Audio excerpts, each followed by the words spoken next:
Ahmedabad highway પર Bolero ચાલકે રાહદારીને અડફેટે લેતા તેનું મોત નીપજ્યું હતું।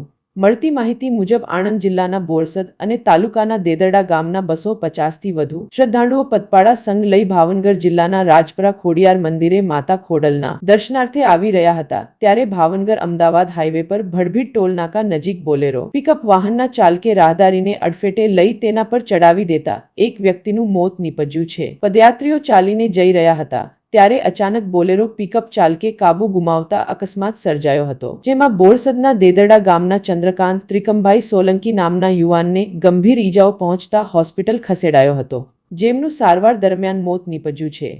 અકસ્માતની ઘટનાને લઈને હાલ પોલીસ સ્થળ પર પહોંચી હતી।